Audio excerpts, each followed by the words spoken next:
Starting, all attendees are in listen-only mode.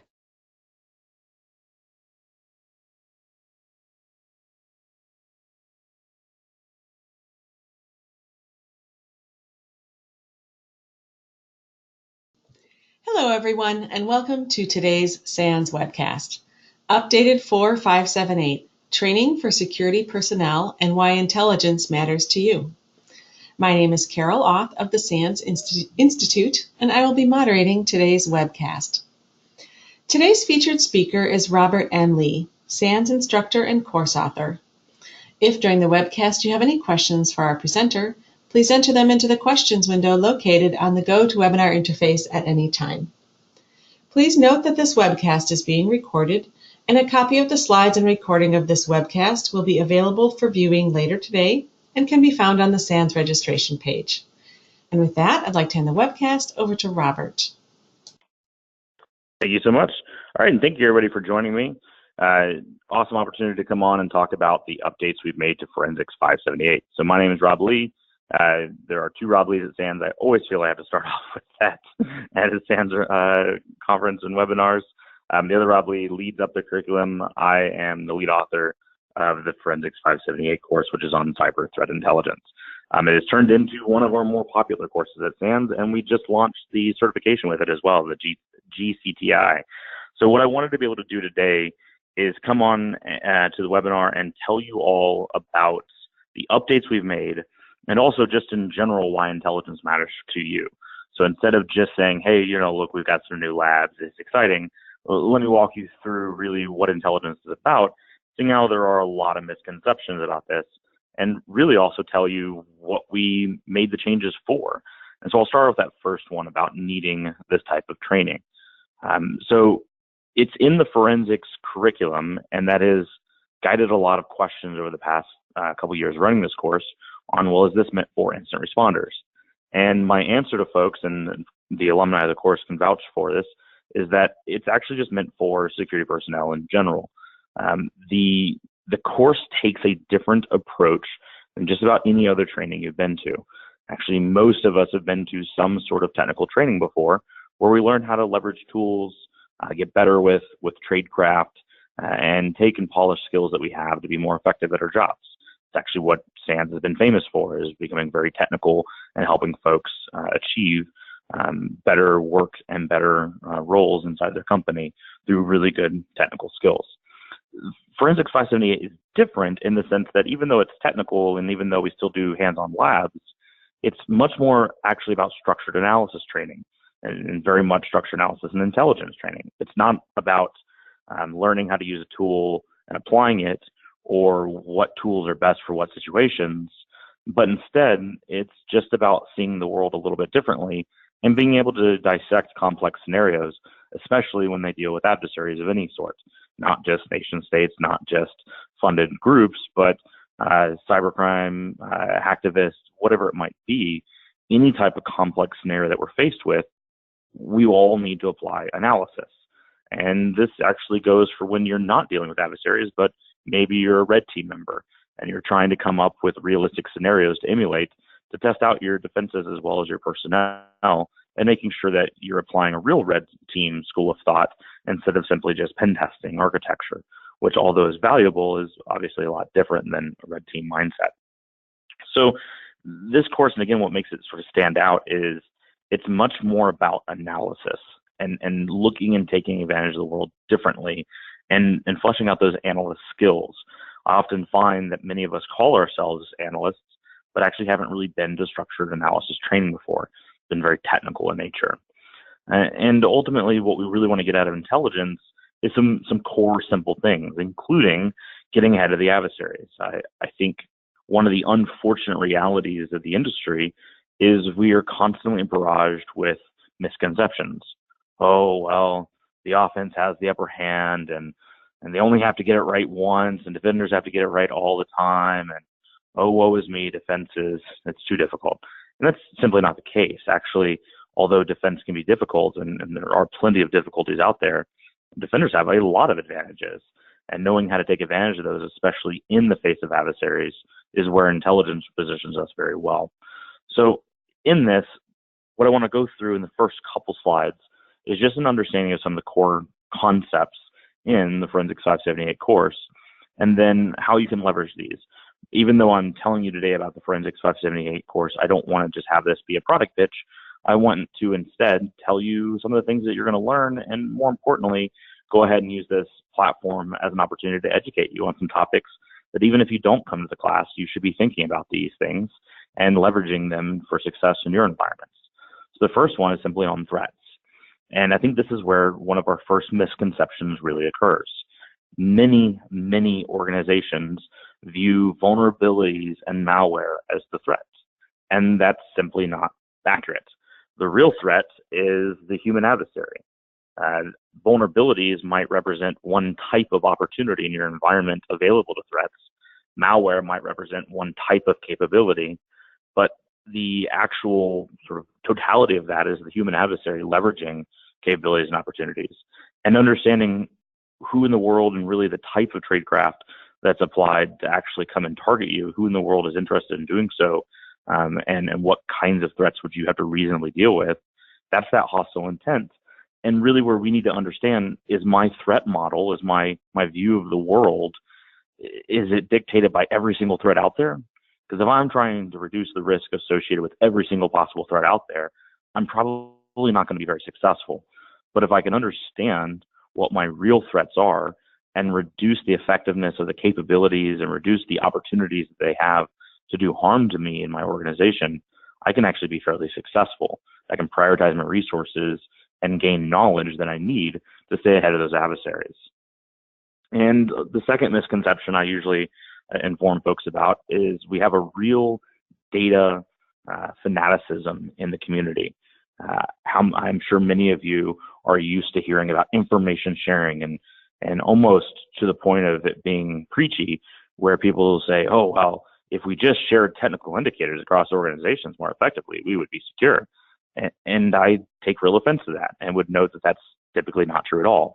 Actually, most intrusions that we see, the adversary attempts to get into our environment, most intrusions, a significant portion of the technical data related to them are specific to individual victims.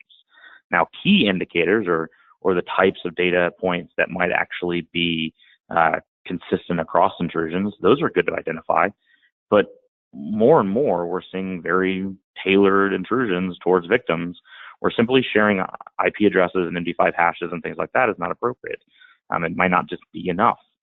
And in many ways, we see, again, that fanaticism of let me throw things into a sticks and taxi feed, or let me throw things into a data feed and I'll send it to you and it's intelligence. Well, does it have context? Does it have an assessment? It's probably not actually intelligence, because all of us have different operating environments. And from those operating environments, like this slide is showing, we have a limited ability to collect. We all understand that we can't collect everything. And what we collect is ultimately just data, IP addresses, MD5 hashes, things like that. But without context, it's not information. We actually had context to say this MD5 hash is associated with this malware, and here is the potential impact of it. Well, that might be threat information. Still not threat intelligence, though. It's data plus context. It's information. And that's still very, very useful if it's relatively important in my environment, if it's inside of my threat landscape. But again, it's still not intelligence. Intelligence is ultimately going to be an assessment, low, moderate, high confidence assessment about a very complex situation.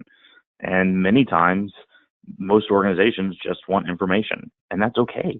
It's absolutely okay to say, look, I just want good threat information to be able to respond to an incident faster, or to scope my environment for a security operations or an incident response kind of view.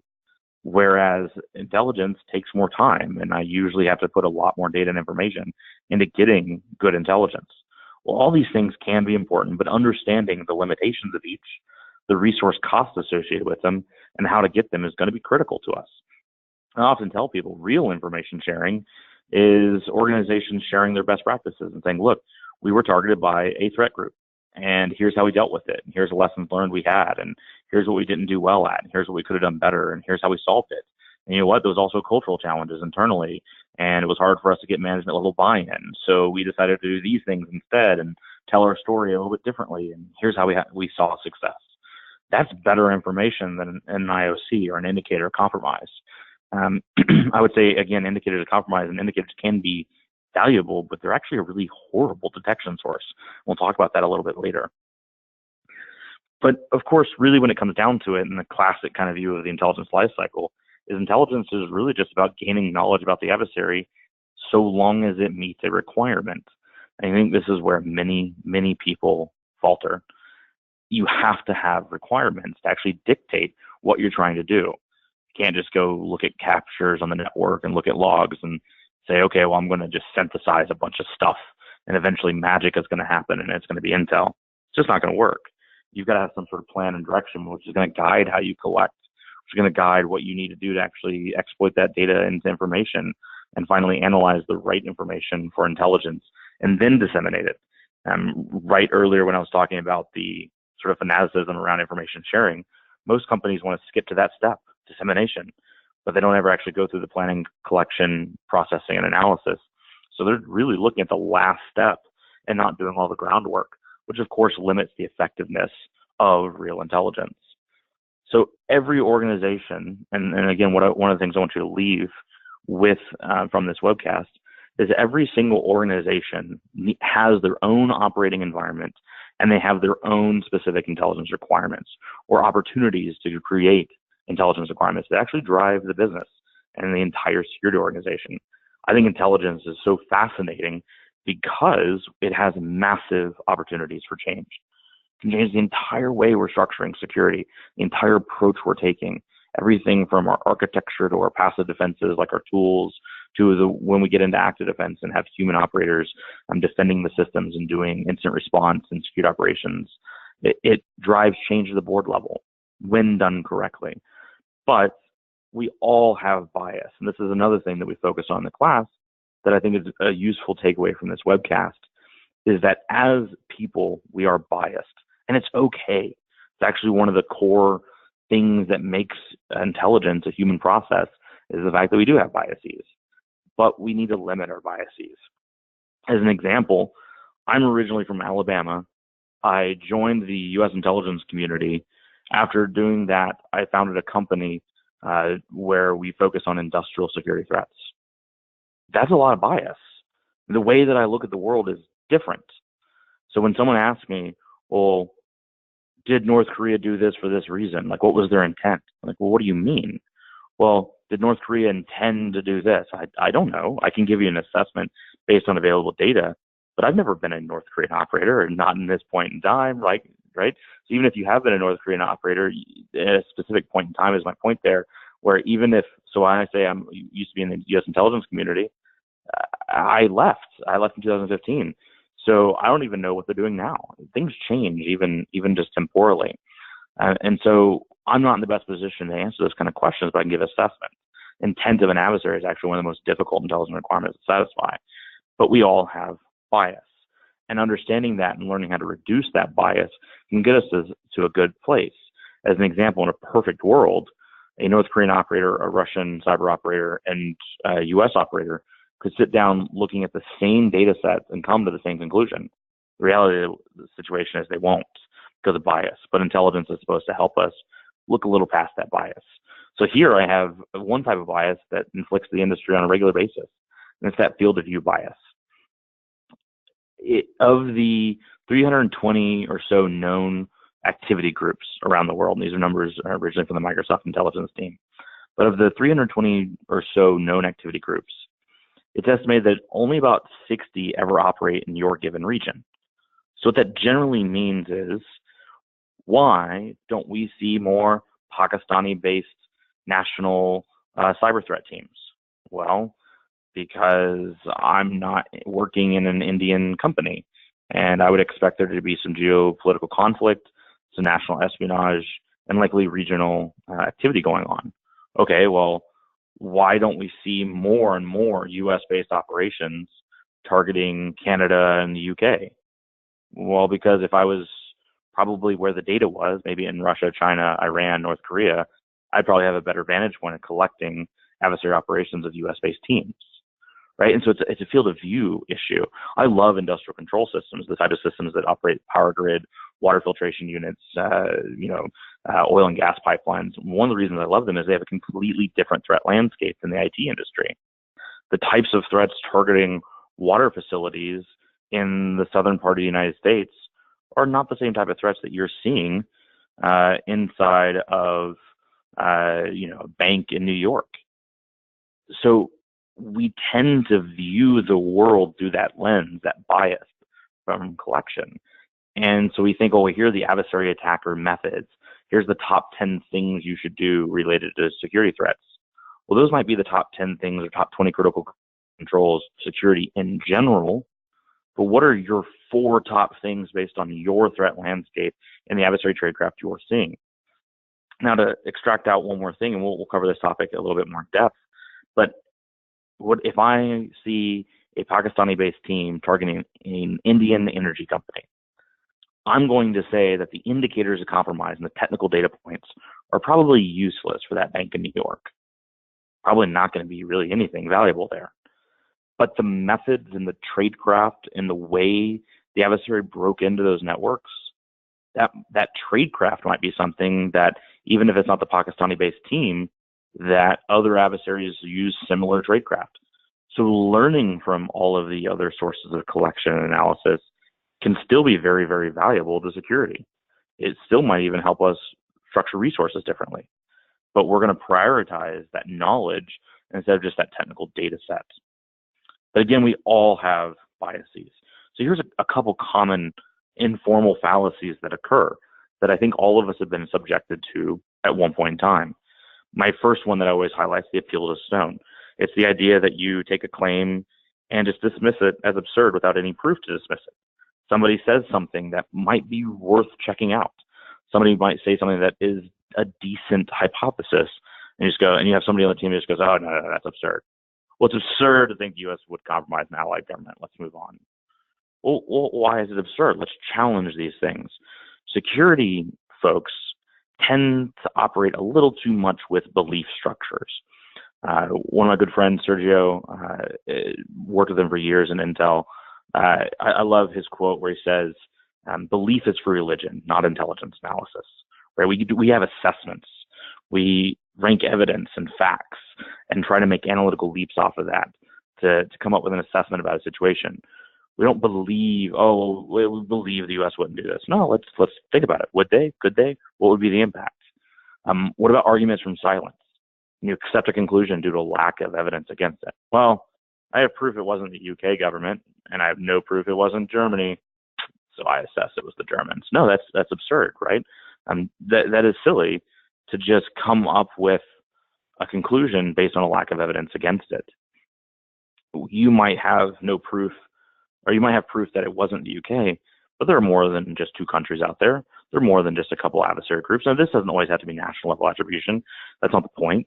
But the point is the type of fallacies that occur, you on your team, especially when it comes to analysis of any complex situation, must be aware of those fallacies, of those biases, and how you're going to reduce them.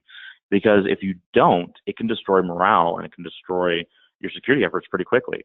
As an example, the argument from repetition has historically destroyed a lot of security teams, where there's that one person on the team that keeps arguing and arguing and arguing about something, and you don't put structure behind it.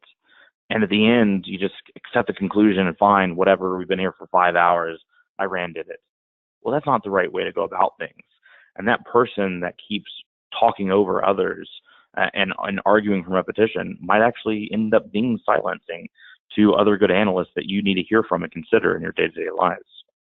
But of course, it's not just about fallacies. It's not just about collection view biases. It's about doing analysis in general, and that's really what the class is about. Again, I'll go through towards the end of this deck about the type of technical stuff that we'll do, because it's a SANS class, and I love technical content, and there's a lot of good technical content we can do in Intel. But at the real core of everything we do, it's going to be about analyzing and breaking down things into core components and structuring out the difference between what we observe and what we assess.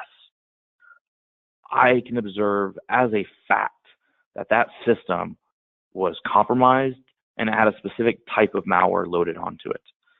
But anything else about it, well, I assess here might be the impact. I assess This was potentially the reason the adversary went after the system. I assess that this is going to be a recurring theme and that there's actually a campaign targeting an organization. All of those assessments are based off of analysis. It's the synthesis of very complex data sets.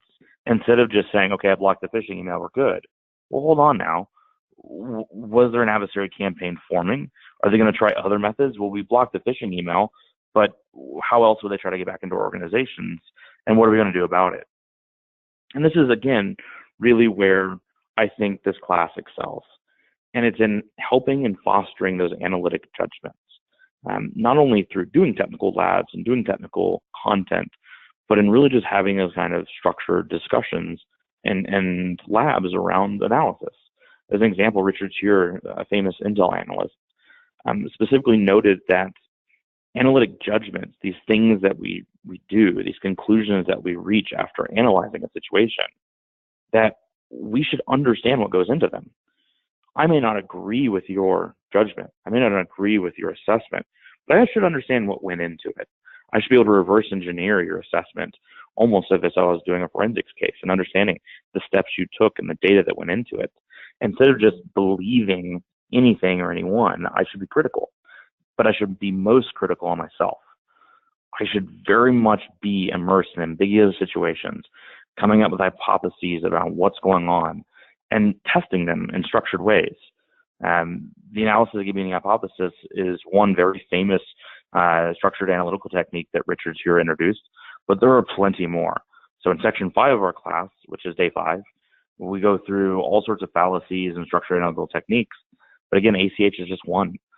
Red teaming, blue teaming, looking at being able to just play devil's advocate. These are words that you're probably familiar with. There's actual structure to it and what it can do for us and understand how we're coming up with conclusions. I love this slide as examples too. When good analysts should really just think about how they think. You should understand that you do view the world in different ways and what that means for you. Most importantly, you should appreciate that perception has to be an active process instead of just a passive one. We can't just simply take everything that comes through a SIM or a data feed or an intelligence report and peruse it very quickly without thinking and start acting. Because again, perception is very active. As if we look at figure 1, when you read through figure 1 the first time, if you read through it passively, especially while I was talking, you might have read Paris in the spring, once in a lifetime, bird in the hand. But if you're doing an active type of perception and you look closely, you might instead find that it says Paris in the spring, once in a lifetime, bird in the hand. Because humans try to be efficient. Our whole species is structured on being efficient and dealing with all sorts of complex scenarios and doing what we need for the necessities of life and moving through the day. But when you're dealing with complex and ambiguous situations, those small little details can be very, very important for everything, again, from red teaming to incident response to structuring resources against adversaries. Another thing that we cover in our class, and we do very well, is intrusion analysis. It is, in my opinion, and I think we've moved past opinions in the community now around some of this and really codified it into science. The core of cyber threat intelligence is intrusion analysis. Even if it's some national level assessment that eventually gets made, or tradecraft knowledge and takeaways that get codified into trade agreements. It all started at some point when an adversary attempted to break into an environment. And from all of those little intrusions and analyzing those intrusions, especially inside of victim organizations, we can form intrusion sets, finding activity that's common between intrusions, seeing that there's key indicators across 3 or 4 intrusions, and they're actually an intrusion set by the same or similar adversary trying to break into our organization, which also might prioritize the investigation and how we respond to it. It also might help us realize that if we just blocked a piece of malware, that we might not actually have removed the threat, and that it's not that the APT is coming back in 6 months. No, it's that they never left. We didn't actually analyze this full scope of the intrusion. We just played whack-a-mole. And from intrusion sets, if we can identify a mission focus of the adversary, maybe we identify some intrusion sets typically targeting financial organizations in Europe, we might identify that there's an adversary out there that is leveraging a campaign against banking industries, specifically with tradecraft and capabilities that they're leveraging. And through an understanding of the different campaigns out there, we might actually find that really it's just one activity group. So the easiest way to think about structuring and doing group analysis is the activity group itself is the people behind the keyboard. And you don't even need to worry about, oh, it's China, Russia, Iran. No, that's not the point. The point is it's a group of people. And that group of people leverage digital capabilities to do campaigns. Again, campaigns are really just the mission focuses. So you might view a campaign targeting banking. There might be another campaign targeting energy sector. There might be another campaign targeting pharmaceuticals. And they are completely different tradecraft and infrastructure and mission objectives in each one of those things. You don't just want to blend them together because they mean different things to different organizations. But it might end up being just one group running those operations. But again, you're only going to get to that through intrusion analysis. So in the course, we spend a whole day in section 2 actually doing intrusion analysis and teaching that skill set, which is a technical skill set, but one that everybody should have, even if you're doing a higher order analysis. We use different models throughout the course. It's not about the models themselves being perfect. It's about having a model to structure data. I often tell people it's really just about putting data into structured buckets, right? Just data into buckets so that we can start analyzing and asking questions and identifying patterns of the data in a structured schema. And one of the models we use in the class is the diamond model, which basically positions that there's 4 aspects of an adversary activity. There's always an adversary, there's always a victim, and they always use some sort of capability or tradecraft over infrastructure to target that victim. I can break down every single intrusion that we want to analyze into different phases, maybe even using models like the kill chain, to then go and apply adversary infrastructure capability and victim to each aspect that I'm viewing. And from that, I can start again identifying commonalities.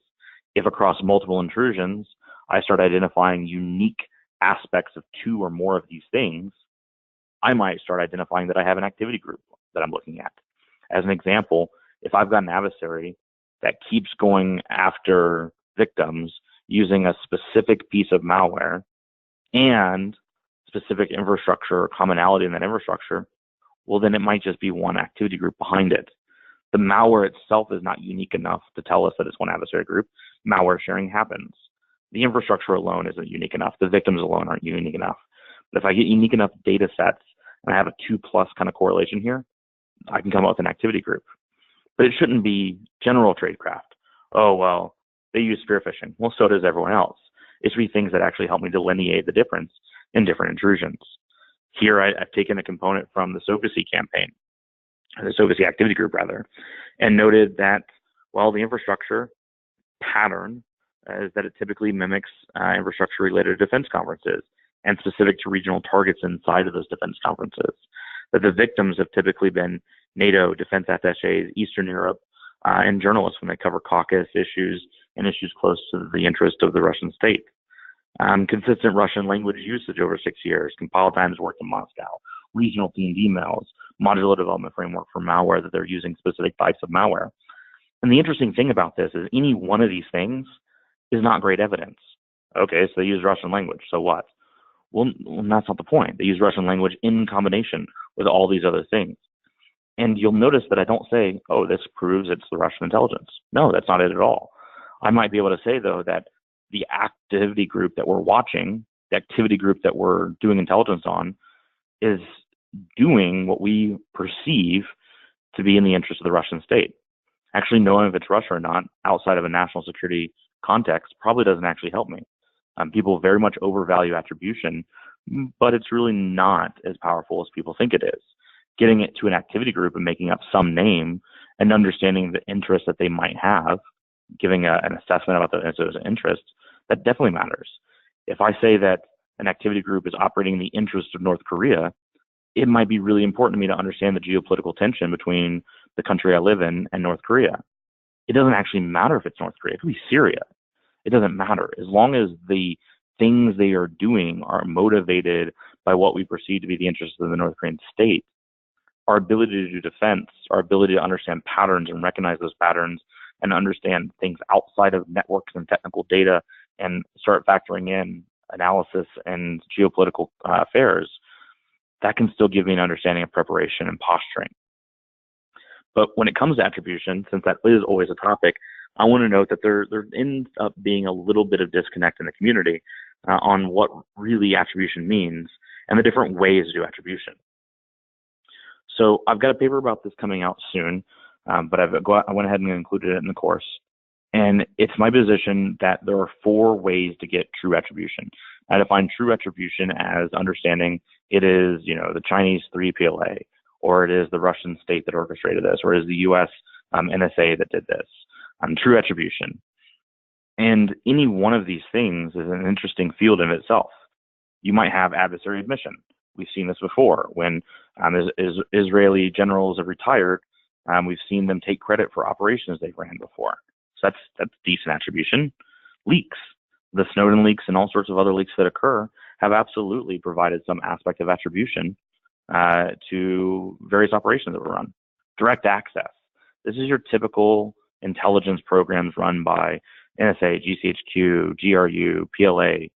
It's access that they're getting directly, whether it be, again, signals intelligence or breaking into the systems, or maybe it's something as simple as human adversaries listening in on telephone calls, or somebody in the room getting access. It's direct. They've gone to the source. And then there's what we all do, which is intrusion analysis, which is really kind of defensive counterintelligence. We have somebody break into our organizations and we analyze that and extract knowledge. And over time, we get to campaign analysis and activity groups. And over enough understanding of the perceived intentions of the adversary, we can make an assessment about who this might be. The reason for highlighting this, though, is it really has 2 big sort of outputs to the community. Number one, people have different missions. And when we share data across different mission sets, it can cause confusion. So where the government might have really good direct access into foreign networks and really good direct access and attribution, that data isn't the data that you would want as a company to do defense. So even though the government might have this classified data feed or input they want to share, it might not actually support your mission of doing defense in your organization. And the intrusion analysis that you do to support your defense of your organization may not be what they need to do direct access and correlation of attribution. At the same time, all of these can be wrong. And this is the second thing I want people to be aware of. I have absolutely seen from my time in the intelligence community, people take credit for operations that were never actually run. There's a common thing that occurs in the government, and that is we don't like to delete things. So I have absolutely seen documents that had otherwise been leaked, and there's plenty of them that were accurate and all that other good stuff, don't get me wrong, but I've seen documents that were leaked off of SharePoint servers and internal stores that were pitches or content that really never went anywhere, or operations that weren't run, or just ideas that people were thinking about but didn't do. And I've seen political leaders of different states admit and apologize for things that actually weren't done. So adversary admission can be wrong. Maybe even a leadership position doesn't know what's happening at every operational level. Leaks can be wrong. We've absolutely seen as a tactic since the 1980s where people will leak information, and 5 to 15% of that information is typically misleading on purpose. It's a disinformation campaign. Again, some of the leaks are going to be true. Some of the information is going to be accurate, but distilling the difference between the two things can actually be very difficult for some folks. Direct access. I might break into an organization and see something. It might be the government listening in the phone call, but maybe I don't have the right context. Or maybe what I see, I'm doing analysis on and what it means, and I still get it wrong because these are complicated things. And intrusion analysis, I hope everybody can understand why attribution done off intrusion analysis can be wrong.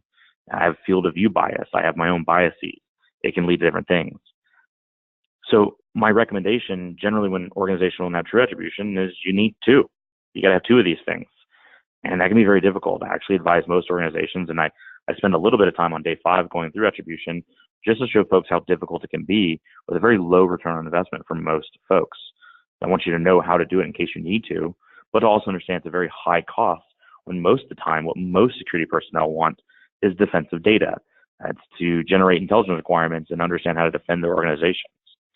And attribution is typically never straightforward. I'm not going to go through all this, but I recommend looking at Jason Healy's paper on attribution when he noted that there's a whole scale. It might be state integrated. It might be state executed. Maybe it's a state that's allowing it to occur. Maybe they ordered it. Maybe they coordinated it. Maybe they just ignored it. What is that level of attribution to operations that are being run? And where might that dictate different things? The US government, the British government, German government, et cetera, might really care about attribution to potential Russian interference with elections. But you know what? You might not really care about the Russian attribution. You might more care about the tradecraft exhibited and how you can leverage that knowledge to do defense. So when you come back to the defense types for detection, as I mentioned earlier, it's useful to know that there's basically 4 types of threat detection, and leveraging the different ones are going to get you different outputs with different returns on investment. Configuration analysis is that typical whitelist baseline kind of view of the world. Something changed, show me what changed. Then we moved into modeling, where it's user behavioral analytics, machine learning, AI, name your flavor. It's about using a model to develop a profile. It can have a baseline plus some threshold plus time, and identify anomalies or alerts to look at.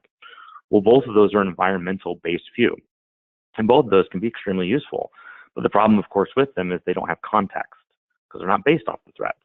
So the model can tell you, yes, something has changed. You should look into this. You should investigate this. Here's some logs and data around it. But the model doesn't know. It doesn't know what the threat is or what the impact is. That'd be more of your threat-based categories, like indicators. Indicators have great context. This MD5 hash is this malware. Therefore, if you have this malware on your system, here's what you should do about it. But they're horrible for detection. Great context, horrible for detection. Indicators typically are good for forensics and scoping, not great for detecting threats. But behavioral analytics, or more threat-based analytics, if you will, are codification of adversary tradecraft. That tradecraft might not even be owned by one group. As an example, if I tell you somebody accesses an unauthenticated VPN into your domain controller, then accesses PowerShell, and then moves laterally throughout the environment, that's probably a behavior that you'd want to know about. But it doesn't matter what the IP address of the VPN connection is. It didn't matter that it was a new change in your environment from the configuration. It didn't matter what the IP address of was the domain controller. But if I just outline that pattern for you, that's something you might want to watch for. And if I know the TTPs of adversaries, I can apply behavioral-based detection. I can move past indicators into that. And we go through that in the class as well to show folks how to synthesize and move past the days of whack-a-mole with 10,000 indicators a day and move into more complex understanding of analytics and detecting whole swaths of adversary activity. Every organization, and one of the things I want you to leave with this webcast as well, is every organization needs a collection management framework. And this is another skill set we teach people in the class. It's basically an understanding of what you have in your environment and the types of questions you could ask about it. So if I came to you and said, hey, were we compromised 6 months ago, and you only have logs and data sources from a maximum of 60 days and a minimum of 23 days, you're probably not going to be able to answer that question for me. But am I taking advantage of all of my security tools and my systems in the best way? Okay, well, endpoint protection system I have installed, I'm going to get exploitation and installation-based information out of that if I ask, and I can follow on and get a malware sample if I need, and I've got 30 days of that. Great, I can start structuring questions along that to be able to answer. I can have requirements, intelligence requirements really, to go satisfy. I need to understand the technical aspect of my organization. And this is another critique on Intel at times, is that I've seen plenty of Intel analysts over my career that have said, oh, well, I'm not technical, I'm an analyst. No. You can be an Intel analyst and not have to play around in IDAPRO or volatility or Wireshark all day. That's okay. But you have to speak the language and understand the technical nature of anything you're doing in Intel. It would be absurd, and I spent a little bit of time doing counterterrorism in the government as well. It would be absurd for me to have a counterterrorism analyst that was focusing on Afghanistan tell me, oh, well, I'm an Intel analyst. I really don't speak Arabic, but I'm good at analyzing things. Well, that's probably not super useful for me right now. So we need to push ourselves to be technical. You don't have to be the malware analysis ninja. If you are, it will absolutely help to get analysis skills on top of that. But you better understand that there are mutexes in malware and where your collection sources are and what reasonable questions you can ask of technical data. And make sure you have coverage. Is it turn out that my entire collection management framework is based on 3 phases of the kill chain? Well, maybe I don't have the visibility to even ask questions on, are we compromised internally right now? Or maybe I have whole sections of networks that I don't have anything where I can determine actions on objectives by adversaries. Or maybe I'm only ever applying defensive capabilities and detection on C2, command and control. Maybe I'm missing things. So an intelligence analyst should have a collection management framework and understand the limitations of the organization and what questions can be asked, what intelligence requirements can be satisfied. So I've dropped the word intelligence requirements quite a bit. I think it's about time that I defined it a little bit. And I'll say that intelligence requirements really should be driven by customers, consumers. We're not our own intelligence requirement generation teams. An intelligence analyst should not just generate their own requirements and work on them. That's how you get that self-licking ice cream cone issue. Useless. What we want is for our intel analysts to be force multipliers in the organization. How do I go out and find the pain points and the knowledge gaps that my executives, that my security personnel, that my incident responders, that my proxy groups, that my security architects, what are the pain points and knowledge gaps that they have, and how can I apply knowledge of the threats to help satisfy those pain points? How can I go leverage their requirements as my requirements and help satisfy that? And if I'm not an intel analyst, again, you still need to be able to understand analysis and what's going to go into satisfying your own requirements. Because even if you're not generating intelligence, in this day and age, you are consuming it. And being able to be critical of what you're consuming and making sure what you're putting into your security organization is right is a critical skill. Of course, you also need to have a threat model. I mentioned that word a little bit ago. This is not a very fleshed out threat model. This is a very high level view. But realistically, what every single organization on this planet should have is their view of what's most critical to them. You go through, you identify your organization, you do something like crown jewel analysis, you figure out what are the most important things that I have in my organization. Then you look out into the world, threat intelligence, and see what activity groups exist that have shown some interest in your type of organization, your industry, or the types of things you're protecting.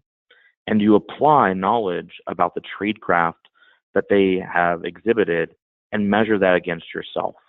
And you determine what are the ways that activity groups would compromise the things that I care most about. How are defenses structured against them? And ultimately, you will generate questions because there will be knowledge gaps. Well, I don't know what activity groups are targeting intellectual property right now, or I have Apache Strut. I don't know what activity groups are targeting Apache Strut. Are they using specific vulnerabilities? Do I care about that? Do I need to realize that this one core process that we leverage and use in business unit is vital to our entire organization, and I need more robust mitigations? But what are the mitigations in place today? You're going to start generating questions that you go satisfy as intelligence requirements throughout your organization and marry that up with threat data and threat knowledge to make sure that you're well positioned, that you're not just using industry best practices, but you're using best practices in face of your threat landscape to reduce your risk and your organization's issues while enabling other teams. So as we come to the top of the hour and start rolling down this webinar, I want to get now into what's new and what's staying the same in Forensics 578. And so this is a high-level slide, and then I'm going to go through actually the course outline real quick and just show you and talk to you about some of the things that you can come to expect out of the class and how you can leverage it taking away from the course. So first up is more hands-on labs. So we always had a bunch of hands-on labs, 4 to 5 labs a day in the course. We've moved it now to 5 to 6 labs a day. You can experience that of the if you take out breaks, take out lunch, take out all that, you generally get about 6 hours in a SANS course. You can come to expect 3 hours or so of hands-on labs. So about half the course, or actually half the course every day, you'll be doing and practicing and becoming a practitioner in what we're talking about. I specifically added more analytical labs as well to really stretch out those analyst muscles, but also added some really fun labs like TLS pivoting to be able to look at things like TLS certs, what used to be known as SSL certs, to pivot to identify commonality of certs between adversary command and control and domain infrastructure.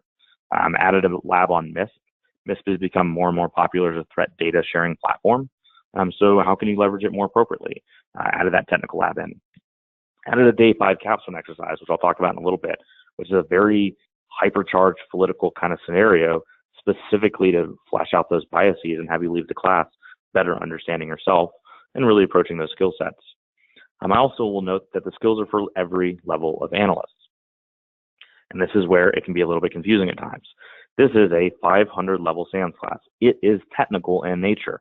That being said, whether you're just getting started in the community or if you've been a 20-year professional, I guarantee you're going to learn things in this class because it's not the typical technical training. Although that stuff is very, very valuable, this is much more, again, about those analyst skills and collection sources and processing and exploiting data. So there will be new things for everybody. And if you're a new analyst, you'll take away some ways to view the world and skill sets. And if you're a skilled analyst, you're probably going to take away more because you have more that you're bringing into the course, better questions that you have, and challenges you've known about. So it's not just a course for incident responders or SOC analysts, but it does take a very intrusion analysis-based view of the world and how we move through those intrusions to get to the intelligence that we really care about. And of course, it's industry best practices defined. I often say that I struggle with the community talking about how everything's an art. It's really not. It's a science. We just don't know how to codify it yet. So over the last 2 years of teaching this course, there's been a lot of things that I had as sort of artwork as well, right? Even some of the things for me that I was like, well, I think this is more of an art than a science that I've been able to codify. My other course authors and instructors, Jake Williams, Rebecca, we've got Scott, we've got Peter. These other folks have been doing fantastic job categorizing and documenting their knowledge as well, and lessons learned from all the people that come as well to the course, and codifying it into that science, putting it back into the course, new white papers and webcasts and content that we're injecting in is truly the best practices to push back against all the hype, all the snake oil, all the ridiculous things said about Intel at times, the over fascination with indicators. How do we move the community forward? That's what we're doing in this class in a very, very exciting way. So as I wrap up, and then I'll answer any questions and we'll shut this down, let me just explain to you what the course agenda is and what you can expect to see. So there are 5 days in the course. I've shied away from a 6-day. We will eventually probably do a 6-day, but I think it is a long way off. I think that we have a lot to get through in 5 days. It's not a typical type of SANS course where I can throw a 6-day capstone kind of view on it. Instead, I put a day 5 capstone in there. So we'll get to that. But in the first day, it's really about understanding cyber threat intelligence and requirements, building a team, and going through all these. And we're going to step through each one of these in the following slides. The second day is really getting into intrusion analysis at a technical, structural, and an analytical level, and understanding how this is done. Day 3 is all about interrogating the different collection sources that are out there and how to store that information in a structured and appropriate way. Day 4, we really break out those analytic muscles, and we try to do a lot of analysis and dissemination, mostly the analysis, about what we come to expect and perform, and how we get it to the customers that want to leverage it. Because information and intelligence not leveraged, and it's not actionable, it's not intelligence. We have to make sure that our consumers can use it. And then day 5 really gets to that higher order analysis. We do some attribution because it really flexes out, again, those analyst muscles. But the real focus of the day is that analysis. So on day 1, we have 4 labs. We have what you'll see throughout the theme of this is you have a course subject, you'll have a lab to reinforce it, a subject, a lab to reinforce it, etc. So on day 1, we go through understanding classic intelligence before cyber was a word, and looking at structured analytical techniques. Then you get into CTI. We first look at how you would consume it at different levels in your organization. How would an architecture group versus a proxy group versus a firewall group versus incident responders want to leverage intelligence? How do you build and position a team to move to generating intelligence instead of just consuming it? How do we enrich and understand our limitations? And finally, understanding collection management framework and intelligence requirements, and actually building your own strategic threat model that you can take back immediately out of this course and do for your own organizations. In section 2, really getting into intrusion analysis. The 2 models we'll use a structured schema or the kill chain of the diamond model. Understanding and doing over the course of 4 labs up front and a 5th to follow, 4 labs right up front on going through a full intrusion. So in section 2, there's a case study where we will walk through a full incident together, and we will do the intrusion analysis step by step. How do I take one data point and unravel an entire campaign? We'll show you how. There at the end, we then jump into collection sources. The first one is malware, where we look at mutexes and commonalities of malware and pivot around and make sure that we can understand correlations between them. In day 3, we get into collection sources, where we jump into domains and evaluating those, external data sets, playing around with OSINT tools and understanding how to enrich our understanding from external sources. We get into TLS certificates and how to do that. And then again, storing and structuring data with that misflab on, okay, you probably heard about threat intelligence platforms, but where's the hype and where's the value? What do I actually need to do? In section 4, a lot of different types of analysis. Not only analysis giving hypotheses, but how do we actually build campaigns? How do I do visual analysis? How do I do the rule of 2 of the diamond model and start structuring these intrusion sets into campaigns? Then how do I disseminate this stuff? You know what? IOCs aren't a great detection source, but they can be great for, again, scoping an environment or adding to a knowledge set that we don't have. A great format for doing that is YARA rules. So let's develop YARA rules on intrusions that we're working in class. Stick syntachy, I'm not the biggest fan always. I think it's largely abused in the industry, but it's not a bad framework. So how do you take more advantage of it? What do you actually need to know about it? And how can we work with it to make it useful, especially if you already have it? Then how do we build things like campaign heat maps to track all these things that we're doing and tell the right story about security for organizations? Every organization on the planet should have a campaign heat map. You should have a threat model. You should have a collection management framework. You should have a list of your intelligence requirements, and you should have a campaign heat map. So I want to leave you in the class with all these things. And of course, section 5, I just consider this like therapy day when we go through all the different types of logical fallacies and cognitive biases, and we really get into it in this class and understand and structure against these things and how we can be better. And then, oh man, this one's going to be interesting to play out. But like I said, I included a hypersensitive political topic because that's where bias is going to form the most. Where you've already formed an opinion about something, that's when it's going to take real effort to structure analysis and go seek and understand information. And so our capstone style exercise, which takes up half the day on day 5, is a 2-part exercise, group exercise, where we are debating and attributing election influencing. So you're going to take an activity group like Fancy Bear or Cozy Bear, and you're going to go find information and use the skills in the class to understand and see, what actually occurred. Was there influencing? If so, to what level? If we understand there was influencing, is there an understanding of attribution? How do we do these things? Okay, well, what is the biases that we're forming here? Okay, well, if this was our organization dealing with these intrusions, how would we respond? How would we deal with this? Again, a very hyper-political type scenario, just to structure out those core skills that we all need to have, even outside the political topics. Well, with that, we've exhausted our time. So I'm going to open up to questions. I see we've got a couple popping up here. And then I will go ahead and shut down the webinar afterwards as well. So let's go ahead and let me pop out the questions here. All right, here we go. Can you talk about the GCTI cert available at SANS CDI and why is it important? How about alumni? How can they get the bundle? Great question. Okay, so if let's first start with everybody and then move backwards to alumni. If you're interested in the course, you can of course sign up. And at the time of sign up, you'll see an option to add the certification into the course as a bundle. What happens is when you take the course, you will also get the MP4s of the audio. So you'll hear me teaching the course again after the class. So it's additional training material for you, especially if you want to go back and digest things that I say. And then you get a couple of practice tests and a couple of opportunities to go take the certs. The certification itself, I'm really proud of the GIAC folks and how they put it together. I don't actually get to see the cert. I only get feedback from the people that have taken the beta. But I was very skeptical at first. I'm like, wow, I don't know if this class needs a cert, because how do you take analytical training and process and thoughts and make a certification out of it? I mean, it's going to be super difficult. And GIAC came and they took the class multiple times, actually. Had people that they sent and took it and developed a cert, had input from the community, feedback from the beta testers, and got into a place where everybody that's taken it has been extremely impressed and messaged me about how excited they were. So I think it's going to end up being an amazing certification, actually, to prove not that you're an expert on something. I don't like certs to be expert level anything. I think that's silly.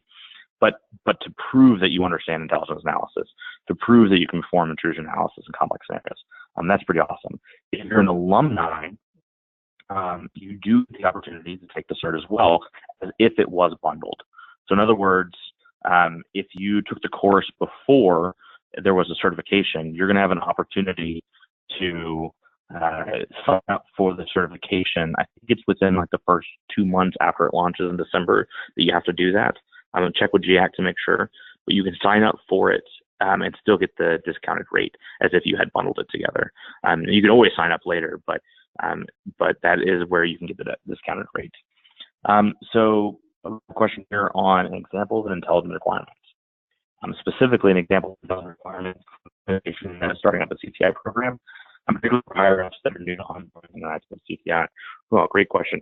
So some of the things we go through in the course are things like, how do you actually tell the story of security? How do you train your security executives to consume that intelligence the way that you'd like to actually influence security? And how do you show that it's an evolving process and there's no definitives, right? How do you train people to understand that things change over time?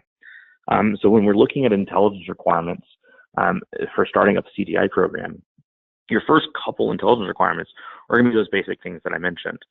Intelligence requirement number 1, generate a threat model. Intelligence requirement number 2, generate a collection management framework. Intelligence requirement number 3, go and generate a campaign heat map. You know, what have we actually been facing before? Because the best threat data in the world is in your networks, and you've got to go find and exploit it and use it. But from a higher up perspective, a great intelligence requirement would be looking at our security investments and the way that we've structured our teams and invested in security. What should we do better to adjust in the face of our threats? That's going to be a very lofty, high up executive type intelligence requirement. That's going to take a lot of time and resources and a lot of sub-intelligence requirements to go satisfy. But it's going to make sure that you are actually spending your resources appropriately in the face of your threats. You might even have an additional intelligence requirement on top of that on what threats actually could impact our organization. In other words, what ones introduce the most risk to our organization. And then, of course, you're going to want things along the lines of making sure that you're training your people correctly. You know, are you dealing with a lot of memory-only malware? And this gets more and more tactical. Are you dealing with a lot of memory-only malware? Okay, well, do you have analysts that can answer those kind of questions? You might want to go take some memory forensics training. It can be as simple as that and as lofty as, is our overall risk being reduced in the way that we expect based on our understanding of the threat landscape? And that'll range from a tactical to strategic type intelligence requirements. Can Rob repeat the 4 things that CTI should have? No problem. Everybody should have a threat model. Everybody should have a collection management framework. Everybody should have intelligence requirements, and everybody should have a campaign heat map. And of course, again, in the course, we'll teach you how to do all those things in a technical, structured way as well. I think we have a lot of fun actually with the labs. Perfect. So that's actually all the time I have for. Any other questions, feel free to reach out. And of course, come visit me in the course. We've got some amazing instructors, all practitioners, all people that have lived in the world of Intel and done this for a very long time. Check out the course. It's sans.org/for, like FOR 578. You'll see all the upcoming offerings. Like I said, it's one of our more popular courses at SANS, so we run it quite a bit. There's an opportunity to come see us. And then, as I close it down before I turn it over to Carol, I'll also note we do have the CTI Summit as well coming up. Every year we have the Cyber Threat Intelligence Summit. I think the SANS conferences are always very good and the summits are always good, but I will say that by far one of my favorites is, I have a lot of them, like HackFest, DFIR Summit, ICS Summit, but CTI Summit is so cool because it is just so different. And we get a lot of the practitioners out there looking at what we really need to be doing as a field and a lot of the case studies and lessons learned from doing it at the smallest to largest organizations. So consider that as well. Anyway, thanks so much. Appreciate y'all's time. Looking forward to seeing you in the course because I really believe that this course is useful for everyone as we all need to be better analysts no matter what our security role is. All right. Well, thank you so much, Robert, for your great presentation, which helps bring this content to the SANS community. To our audience, we greatly appreciate you listening in. For a schedule of all upcoming and archived SANS webcasts, including this one, please visit sans.org/webcasts. Until next time, take care, and we hope to have you back again for the next SANS webcast.